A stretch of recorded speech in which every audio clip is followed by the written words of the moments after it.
Bien, amados hermanos, en esta hora Dios me los bendiga. Doy gracias a Dios de poderme dirigir una vez más a ustedes. Hoy continuamos con el estudio de la primera carta a Timoteo.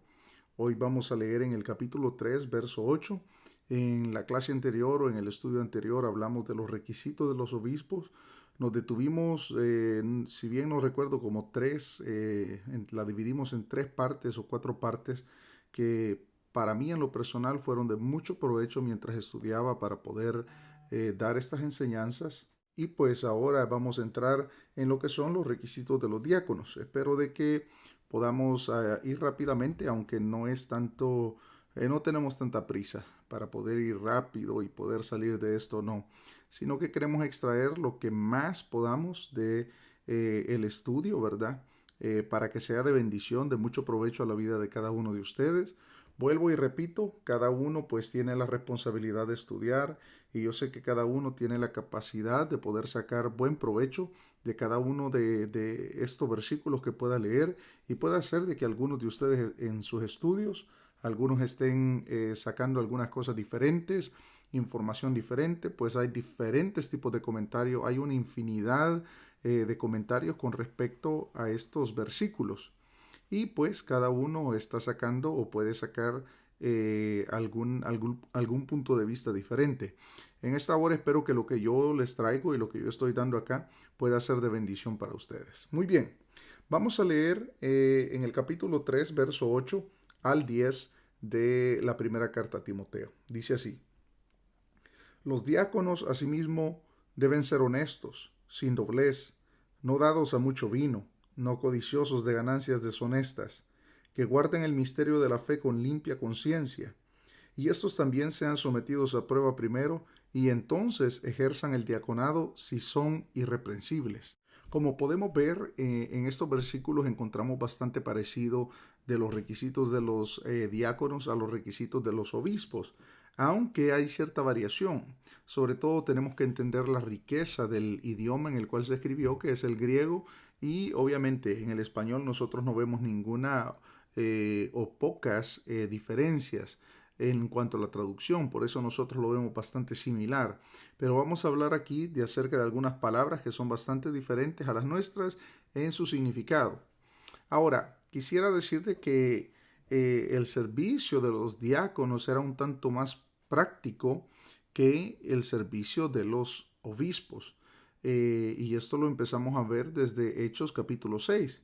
Es más, usted y yo tenemos que entender de que la organización de la iglesia, aunque el Espíritu Santo la llevó en una dirección muy precisa, también los cristianos de la época ellos tenían la idea de organización del Antiguo Testamento y también del pueblo judío. Es más, las sinagogas tenían una organización bastante estricta en cuanto a ayudar a los pobres. Todos los viernes, dos encargados iban y recaudaban donaciones de dinero y especias en la comunidad. Y todo lo que se recogía se daba a través de la sinagoga a las personas más necesitadas y a los pobres.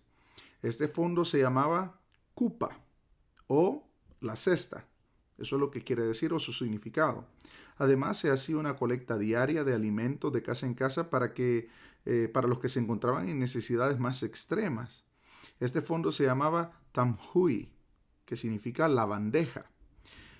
Esta práctica de alguna manera fue heredada a los diáconos y a la iglesia cristiana y por esa razón cuando nosotros leemos en el capítulo 6 vemos que esta terminología de que los diáconos se encargaban de servir en las mesas, esto no solamente tiene un significado de dar comida y eso, sino también de una administración y un servicio más práctico dentro de ayudar a las personas, ayudar a la iglesia. Todo esto, amados hermanos, fue algo que la iglesia del Señor desarrolló en el primer siglo cuando se estaba levantando. Según las necesidades, así también son las soluciones que Dios nos ayuda a darle a cada una de las iglesias. Por eso cuando nosotros vemos una iglesia y otra iglesia y vemos que aunque tienen las bases doctrinales iguales, vemos que muchas veces de que tienen una organización interna diferente porque cada iglesia tiene necesidades diferentes dependiendo del lugar, dependiendo las personas y dependiendo también el ambiente espiritual en el que se desenvuelven. Ahora vamos a los requisitos. La palabra del Señor dice, los diáconos asimismo o paralelamente deben ser honestos, sin doblez. Cuando leemos la palabra honesto se refiere a decente o decoroso. Es una palabra que realmente no tiene mucho al que nosotros podamos explicarle, pero sigamos, las otras palabras tienen como un poquito de más profundidad y en las cuales quisiéramos detenernos un poco más. Sin doblez. Esta palabra viene del griego dilogos, que significa hablar con dos voces o tener dos lenguas. Esta terminología se me hizo bastante interesante, como quizás también a usted. Por eso yo le decía al principio de que el idioma griego es mucho más rico y una palabra puede tener un significado más colorido, mientras que las palabras que nosotros utilizamos en el español solamente tienen un solo significado. Ahora, hablar con dos voces. ¿Cómo lo podemos nosotros relacionar y a qué se refiere el Espíritu Santo al inspirar al apóstol Pablo y dar este requisito? Y es de que sean personas que solamente hablen una sola cosa delante de una persona y delante de otra persona. Casi como que pudiéramos decir alguien que no tenga dos caras, una para una persona y otra para otro, sino alguien que sea una persona recta, sin doblez, que no tenga dos lenguas, que no tenga dos voces, que no hable con dos voces, sino que tenga una sola voz, una sola posición, una sola cara, sin doblez. Eso es lo que la palabra del Señor quiere darnos a entender con respecto a este requisito. Después dice, no dados a mucho vino. Aquí hay una pequeña variación. Cuando leemos los requisitos de los obispos se lee no dados al vino. Pero cuando nosotros leemos los requisitos de los diáconos, vemos que dice no dados a mucho vino. Aquí hay una pequeña variación. ¿Y por qué nosotros leemos esta variación? Y es también porque en la iglesia primitiva y en el trasfondo cultural que se está desenvolviendo la iglesia de la época, encontramos de que había personas que utilizaban el vino. No era una cosa extraña.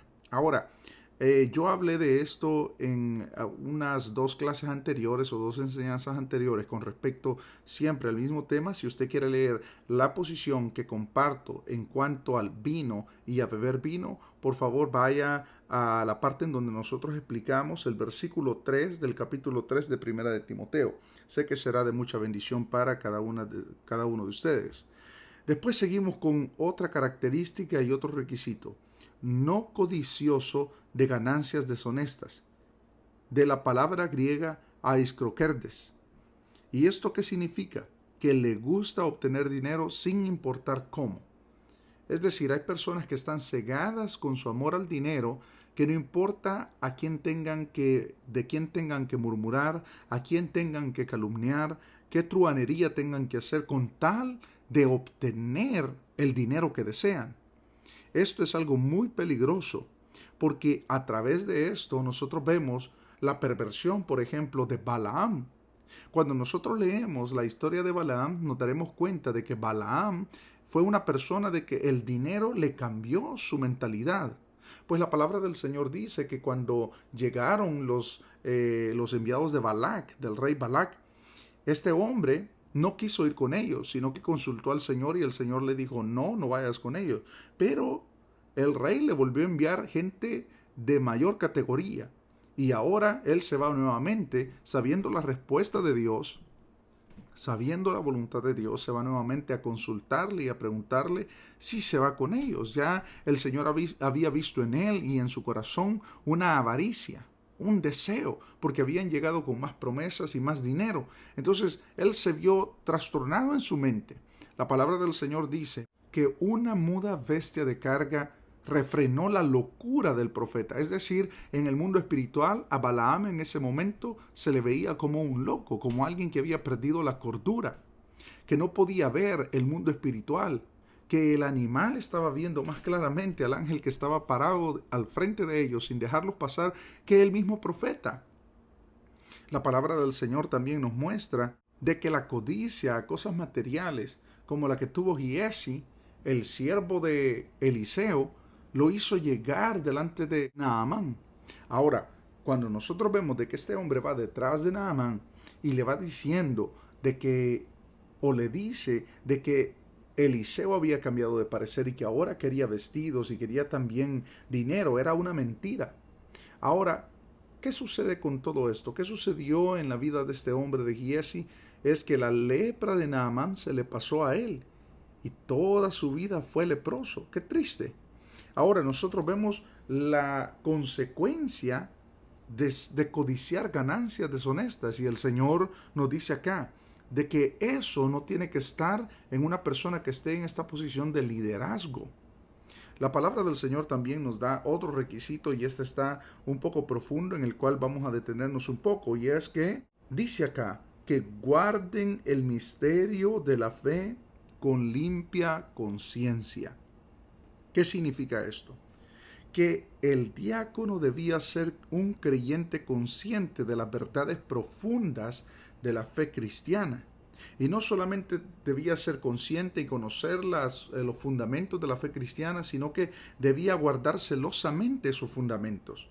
Es decir, cuando ellos se reunían, este tipo de líderes no eran personas que llegaban como cualquier miembro y se congregaba, cantaba, oía el mensaje y se iba, sino que veían el desenvolvimiento, veían de que la fe de las personas estuviera siempre en el mismo fundamento que ellos habían creído, que nadie se desviara de la fe.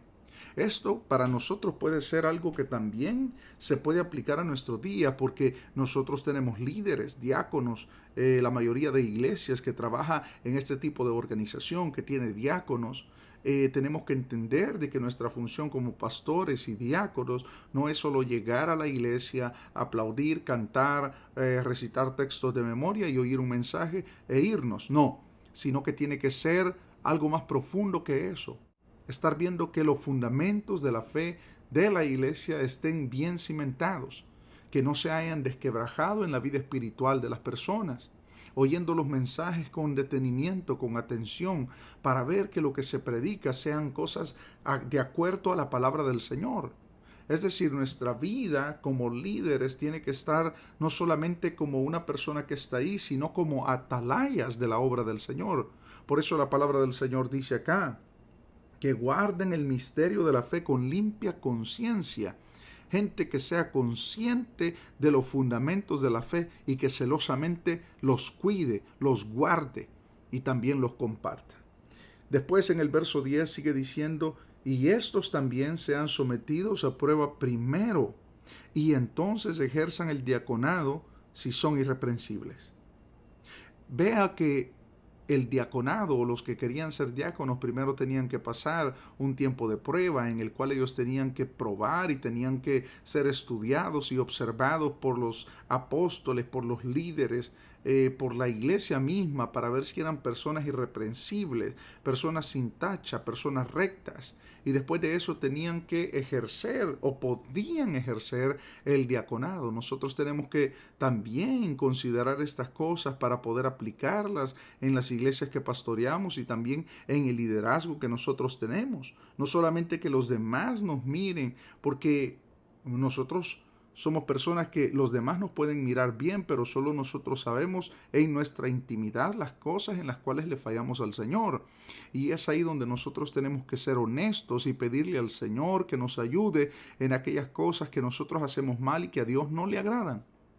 Tenemos que ser honestos con Dios y pedirle al Señor, tener una limpia conciencia, es decir, que no haya nada que no hayamos llevado a la presencia de Dios, un pecado, una falta, una debilidad, que no estemos constantemente pidiendo por ellas delante de Dios para que el Señor nos enderece, para que el Señor nos limpie, para que el Señor nos sane y nosotros seamos personas irreprensibles.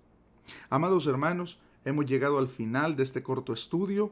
Espero de que lo poco que hemos enseñado en esta 11ª parte de este estudio de las cartas pastorales y en particular de la primera carta a Timoteo pueda ser de bendición para la vida de cada uno de ustedes. Si alguno tiene un comentario, una sugerencia o algo que pueda aportar también a este estudio, lo puede hacer en la caja de comentarios o donde usted encuentre este estudio. Espero, amados hermanos, de que esto nos sirva a nosotros como pastores y líderes para tener una conciencia de lo que nosotros estamos haciendo dentro de la obra del Señor, y que a través de estos estudios nosotros podamos despertar esa chispa de la fe, ese fuego de la fe, y no dejemos apagar esa fe, sino que el Señor nos encuentre así, sirviéndole, fervientes en su obra, hasta el día que nosotros nos encontremos con Él. Amados hermanos, espero de que el Señor le bendiga grande y abundantemente. Dios me lo bendiga.